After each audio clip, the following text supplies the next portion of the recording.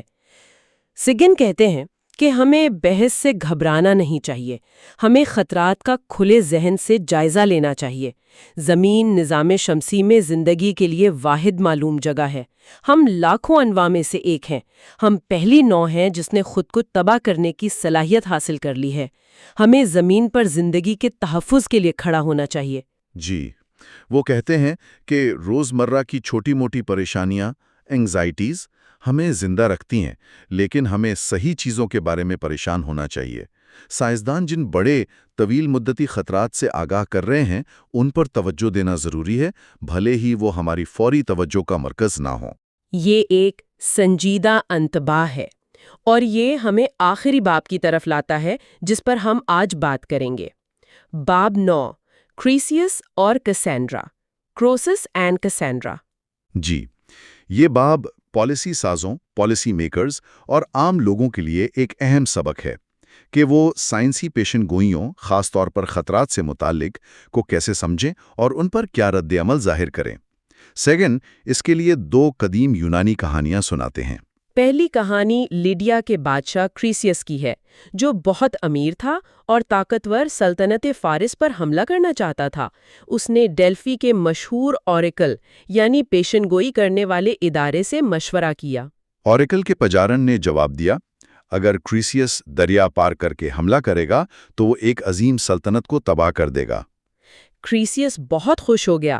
اس نے سمجھا یہ فارس کی تباہی کی پیشین گوئی ہے۔ اس نے حملہ کیا، لیکن برے طرح شکست کھائی اور اپنی ہی سلطنت تباہ کر بیٹھا۔ تو جب اس نے اوریکل سے شکایت کی تو اسے جواب ملا کہ پیشین گوئی تو درست تھی، ایک عظیم سلطنت تباہ ہوئی۔ تمہاری اپنی؟ تمہیں دوبارہ پوچھنا چاہیے تھا کہ کون سی سلطنت تباہ ہوگی۔ اس کہانی سے سبق یہ ملتا ہے کہ جب ماہرین، چاہے وہ قدیم اوریکل ہوں یا جدید سائنسدان، ہمیں کوئی ایسی بات بتائیں جو ہم سننا چاہتے ہیں، جیسے سب ٹھیک ہے یا حملہ کرو جیت جاؤ گے، تو ہمیں زیادہ محتاط رہنا چاہیے۔ ہمیں آنکھیں بند کر کے یقین نہیں کرنا چاہیے، سوال پوچھنے چاہیے اور اپنی خواہشات کو سمجھ پر حاوی نہیں ہونے دینا چاہیے۔ ٹھیک ہے، اور دوسری کہانی کیسینڈرا کی ہے؟ جی، ٹرائے کی شہزادی کیسنڈرا۔ دیوتا اپولو نے اسے پیشین گوئی کرنے کی صلاحیت دی، لیکن جب کیسنڈرا نے اس کے عشق کو ٹھکرا دیا تو اپولو نے یہ بد دعا دی کہ وہ پیشین گوئیاں تو صحیح کرے گی لیکن کوئی اس کی بات پر یقین نہیں کرے گا۔ یہ تو بہت بری سزا ہے۔ بالکل، کیسینڈرا نے ٹرائی کی، تباہی، ٹروجن ہارس، اپنے قتل، سب کی پیشن گوئی کی، لیکن سب نے اسے پاگل سمجھا، یا قیامت کا پیغامبر کہہ کر اس کا مذاق اڑایا۔ Prophet of doom and gloom. کسی نے اس کی وارننگ پر دھیان نہیں دیا اور نتیجہ تباہی نکلا۔ اس کہانی سے کیا سبق ملتا ہے؟ اس سے سبق ملتا ہے کہ لوگ بری خبروں یا خطرات کی پیشن گوئیوں کو نظر انداز کرنے یا مسترد کرنے کا رجحان رکھتے ہیں۔ یہ اوزون لیئر کی کمی کی بات ہو رہی ہے نا؟ بالکل۔ سیگن شروع کرتے ہیں اپنے بچپن کی ایک یاد سے کہ ان کی جو الیکٹرک ٹرین تھی اس کے ٹرانسفارمر سے ایک ہلکی سی میٹھی سی مہک آتی تھی، اوزون کی۔ اچھا۔ اور یہ اوزون یعنی O3 یہ عام آکسیجن O2 سے تھوڑی مختلف ہے۔ مطلب O2 میں 2 ایٹم ہوتے ہیں، اوزون میں 3۔ ٹھیک۔ اور فضا میں اوپر اسٹریٹوسفیئر میں یہ بنتی ہے جب سورج کی تیز UV لائٹ آکسیجن مالیکیولز کو توڑتی ہے، پھر وہ ٹوٹے ہوئے ایٹم دوسرے O2 سے مل کر O3 بناتے ہیں۔ تو یہ اوپر والی اوزون اچھی ہے لیکن زمین کے قریب والی وہ اسموگ کا حصہ بن کر خراب ہے؟ بالکل صحیح۔ اوپر والی تہ ہمیں سورج کی خطرناک UV ریز سے بچاتی ہے، اور مسئلہ شروع ہوا CFC سے، یعنی کلورو فلورو کاربنز۔ CFCs، ہاں یہ نام سنا ہے۔ جی، یہ کیمیکلز اصل میں ایجاد ہوئے تھے 1920s میں۔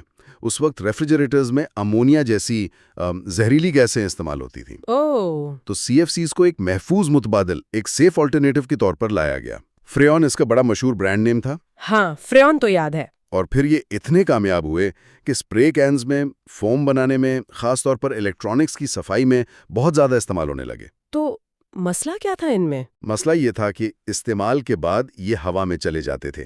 نیچے تو یہ زیادہ ریئیکٹ نہیں کرتے، انرٹ رہتے ہیں، لیکن جب آہستہ آہستہ اوپر پہنچتے ہیں اسٹریٹوسفیئر تک، وہاں کیا ہوتا ہے؟ وہاں سورج کی وہی تیز UV ریز ان CFCs کو توڑ دیتی ہیں اور اس سے نکلتے ہیں کلورین ایٹمز، Cl۔ اور یہ کلورین ایٹمز ہی اصل مجرم ہے؟ جی ہاں، کیونکہ یہ کلورین ایٹم ایک کیٹلسٹ کی طرح کام کرتا ہے۔ کیٹلسٹ مطلب وہ چیز جو کسی کیمیکل ریاکشن کو تیز کرتی ہے لیکن خود اس میں خرچ نہیں ہوتی۔ تو یہاں کلورین کا ایک ایٹم اوزون یعنی O3 کے مالیکیول کو توڑ کر آکسیجن O2 بناتا ہے۔ ٹھیک۔ لیکن اس عمل کے بعد وہ کلورین ایٹم پھر سے آزاد ہو جاتا ہے، اوہ، یعنی وہ پھر سے حملہ کر سکتا ہے۔ بالکل، دوبارہ کسی اور اوزون مالیکیول کو توڑنے کے لیے تیار۔ اور اندازہ لگائیں، ایک کلورین ایٹم ہزاروں نہیں بلکہ لاکھوں اوزون مالیکیولز کو تباہ کر سکتا ہے۔ لاکھوں؟ ایک ایٹم؟ یہ تو بہت ہی الارمنگ بات ہے۔ جی، اسی لیے یہ پوری اوزون لیئر کمزور ہوتی چلی گئی۔ تو اس کمزور ہوتی اوزون لیئر کے اصل اثرات کیا ہوئے پھر؟ مطلب ہماری زندگی پہ کیا فرق پڑا؟ دیکھیں، سب سے پہلا اثر تو یہ کہ زیادہ UV ریڈیشن زمین تک آنے لگی۔ اس سے اسکن کینسر کا خطرہ بڑھتا ہے، خاص طور پر جن کی جلد ہلکی ہوتی ہے۔ آنکھوں میں موتیا یعنی کیٹریکٹس بننے کا امکان بڑھ جاتا ہے، اور ہمارا امیون سسٹم، بیماریوں سے لڑنے کی طاقت، وہ بھی کمزور ہو سکتی ہے۔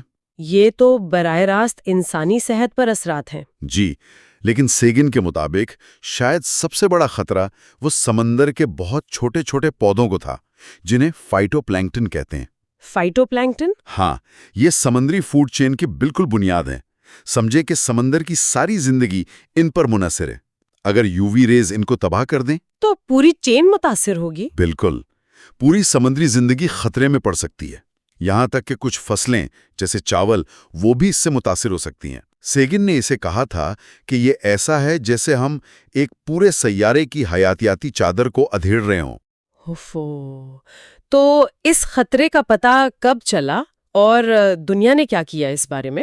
دیکھیں 1974 میں ہی 2 سائنسدان تھے، رولنڈ اور مولینا، انہوں نے وارننگ دے دی تھی۔ اچھا، لیکن شروع میں جو کمپنیاں CFCs بناتی تھیں جیسے ڈیوپونٹ، انہوں نے اس سائنس کو نہیں مانا، چیلنج کیا۔ ہمیشہ کی طرح؟ جی، لیکن پھر 1985 میں برٹش سائنسدانوں نے انٹارکٹیکا کے اوپر اوزون لیئر میں ایک بہت بڑا سوراخ دریافت کیا، اوزون ہول۔ ہاں، یہ سنا ہے۔ ناسا کے سیٹلائٹس نے بھی کنفرم کر دیا۔ پھر یہ بھی پتا چلا کہ دنیا کے دوسرے حصوں میں بھی جہاں زیادہ آبادی ہے وہاں بھی اوزون کم ہو رہی ہے۔ تو پھر تو ماننا پڑا ہوگا۔ بالکل، اس ثبوت کے بعد دنیا نے مل کر قدم اٹھایا۔ 1987 میں مونٹریال پروٹوکول ایک بین الاقوامی معاہدہ ہوا۔ Montreal protocol? جی، جس میں تقریباً تمام ملکوں نے CFCs کا استعمال بند کرنے پر اتفاق کیا۔ اور یہ کامیاب رہا، یہ معاہدہ؟ یہ حیرت انگیز طور پر کامیاب رہا۔ مطلب CFCs کا استعمال تقریباً ختم ہو گیا ہے اور اب فضا میں کلورین کی مقدار کم ہو رہی ہے۔ تو اوزون لیئر ٹھیک ہو رہی ہے؟ آہستہ آہستہ، اس میں کافی وقت لگے گا کیونکہ CFCs فضا میں بہت عرصے تک رہتے ہیں۔ لیکن سیگنگ کے لیے اس کی سب سے بڑی اہمیت یہ تھی کہ یہ ایک ایگزسٹنس تھیورم تھا۔ ایگزسٹنس تھیورم مطلب اس بات کا زندہ ثبوت کہ انسان مل کر اتنے بڑے عالمی مسائل، گلوبل پرابلمز کو حل کر سکتے ہیں۔ یہ ایک امید کی کرن تھی۔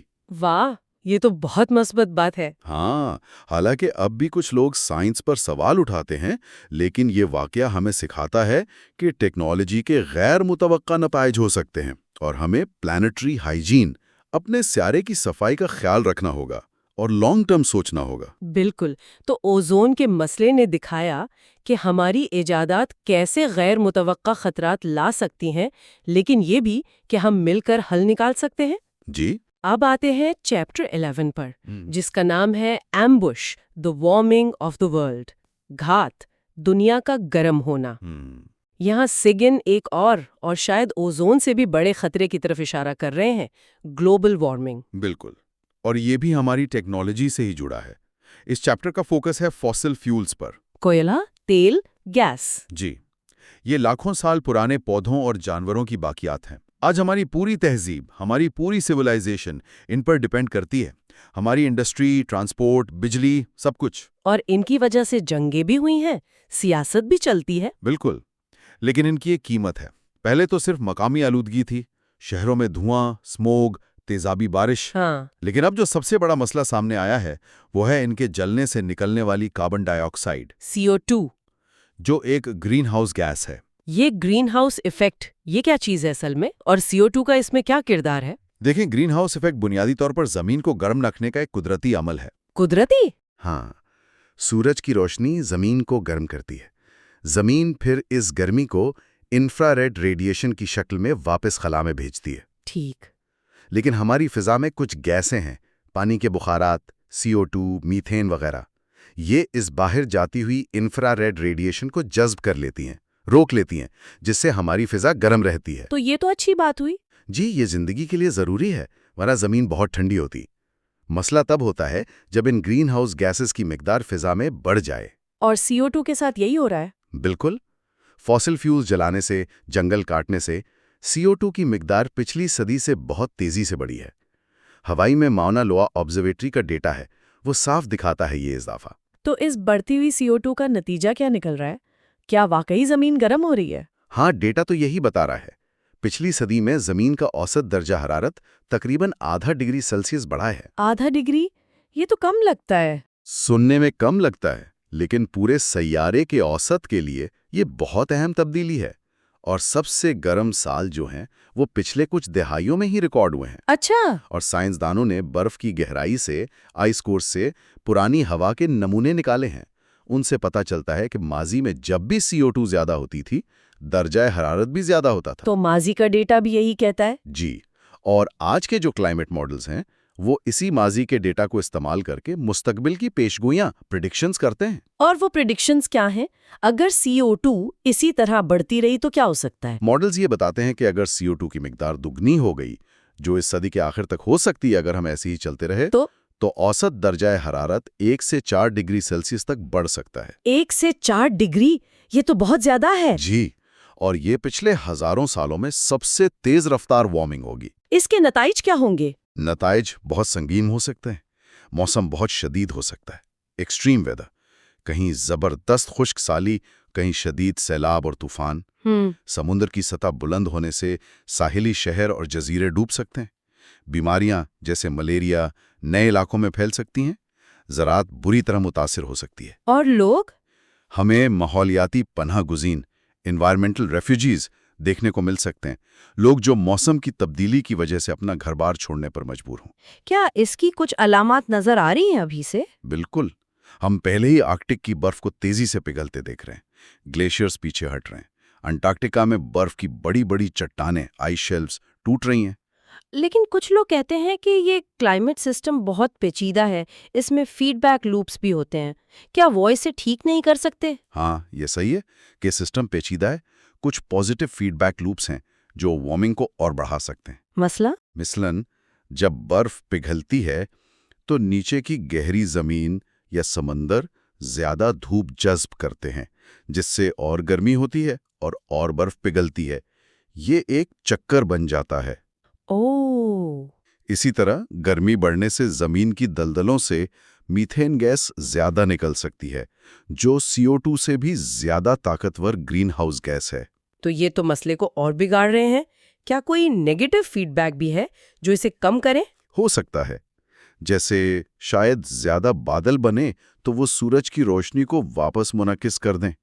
لیکن مجموعی طور پر سائنسدانوں کا خیال ہے کہ پازیٹیو فیڈ بیک زیادہ مضبوط ہو سکتے ہیں، اور اتنی تیزی سے ہونے والی تبدیلی سسٹم کو غیر مستحکم ڈی سٹیبلائز کر سکتی ہے۔ تو انتظار کرو اور دیکھو والی پالیسی خطرناک ہو سکتی ہے؟ جی بالکل، سیگن یہی کہتے ہیں کہ یہ رویہ خطرناک ہے۔ تو اگر خطرہ اتنا بڑا ہے اور سائنسی اتفاق رائے کنسنسس بھی بڑھ رہا ہے، تو پھر ایکشن لینے میں رکاوٹ کیا ہے؟ سب سے بڑی رکاوٹ شاید ہماری فاسل فیولز پر بہت زیادہ انحصاری ڈیپینڈنسی ہے۔ ہماری پوری معیشت، ہماری سیاست، ہماری زندگی کا طریقہ سب اس پر قائم ہے۔ اس نظام کو بدلنا ایک بہت بڑا چیلنج ہے۔ اور انڈسٹری کی طرف سے مزاحمت بھی ہوگی؟ بالکل، فاسل فیول انڈسٹری کی طرف سے مزاحمت ہے۔ پھر مختصر مدت کے معاشی فائدے، شارٹ ٹرم اکنامک گینز، اکثر طویل مدتی ماحولیاتی خطرات پر حاوی آ جاتے ہیں۔ یہ ہمیں لے آتا ہے chapter 12 per, escape from ambush, گھات سے فرار۔ جی، اس میں سیگن ان چیلنجز سے نکلنے کے راستے بتاتے ہیں۔ ان کے خیال میں ہم اس گھات سے کیسے بچ سکتے ہیں؟ سیگن کا پہلا نقطہ یہ ہے کہ ہمیں فوری ایکشن کی ضرورت ہے، فوراً کچھ کرنا ہوگا۔ کیوں؟ کیونکہ CO2 فضا میں دہائیوں تک بلکہ صدیوں تک رہتی ہے۔ اگر ہم آج ساری ایمیشنز روک بھی دیں تب بھی وارمنگ کچھ عرصے تک جاری رہے گی۔ اچھا، تو ہمیں ایک طرف تو طویل مدتی حل، لانگ ٹرم سولوشنز پر کام کرنا ہے، لیکن ساتھ ہی فوری طور پر ایمیشنز کم کرنے کے لیے میٹیگیشن بھی ضروری ہے۔ لوگ تو چاہتے ہیں کہ ماحول بہتر ہو، لیکن سیاسی طور پر قدم نہیں اٹھائے جاتے۔ کہ عوامی رائے، پبلک اوپینین تو ماحول کے حق میں ہے، لیکن سیاسی ارادہ، پولیٹیکل ول کمزور ہے۔ ہمیں ایک سیفٹی مارجن رکھ کر کام کرنا ہوگا، جیسے کوئی انجینئر پل بناتے وقت رکھتا ہے۔ ٹھیک ہے، تو وہ کون سے قدم ہیں جو ہم اٹھا سکتے ہیں؟ حل کیا ہیں؟ سب سے پہلا اور سب سے اہم قدم ہے انرجی ایفیشنسی۔ ایفیشنسی مطلب جو توانائی ہم استعمال کر رہے ہیں اسے بہتر طریقے سے استعمال کریں، کم ضائع کریں۔ سیگن امریکہ کی مثال دیتے ہیں کہ وہاں توانائی کا استعمال کتنا زیادہ ہے۔ اچھا، گاڑیوں کو زیادہ فیول ایفیشنٹ بنانا، سیگن تو 80 میل فی گیلن تک ممکن سمجھتے تھے۔ انڈسٹریز میں توانائی بچانا، گھروں میں بہتر انسولیشن کرنا، یہ سب فوری طور پر ایمیشنز کم کرنے کے طریقے ہیں۔ اور الیکٹرک کاریں؟ الیکٹرک کاریں بھی ایک آپشن ہیں، لیکن شرط یہ ہے کہ ان کے لیے بجلی صاف ذرائع سے آئے۔ اگر بجلی کوئلے سے بن رہی ہے تو فائدہ کم ہے۔ ٹھیک ہے، ایفیشنسی کے علاوہ دوسرے انرجی ذرائع کیا ہیں؟ پھر آتے ہیں متبادل توانائی کے ذرائع، آلٹرنیٹیو انرجی سورسز۔ ایک آپشن نیوکلیئر فیژن ہے۔ Nuclear power? جی، اس سے گرین ہاؤس گیس نہیں نکلتی، لیکن اس کے اپنے مسائل ہیں: حفاظت، ریڈیو ایکٹیو ویسٹ کو ٹھکانے لگانے کا مسئلہ، اور ہتھیاروں کے پھیلاؤ کا خطرہ۔ اور عوام کا اعتماد بھی کم ہے اس پر۔ بالکل۔ پھر ہے نیوکلیئر فیوژن۔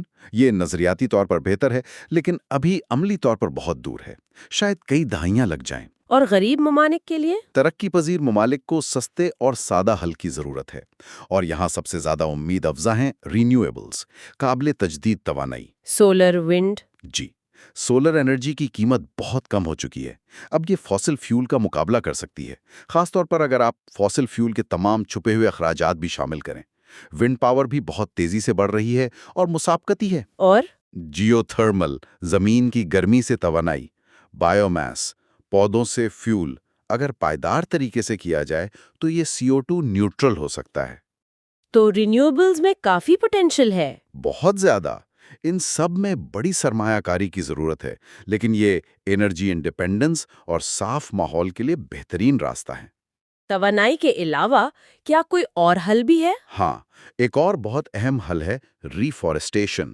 یعنی جنگلات لگانا؟ جی، بہت بڑے پیمانے پر درخت لگانا۔ درخت قدرتی طور پر CO2 جذب کرتے ہیں۔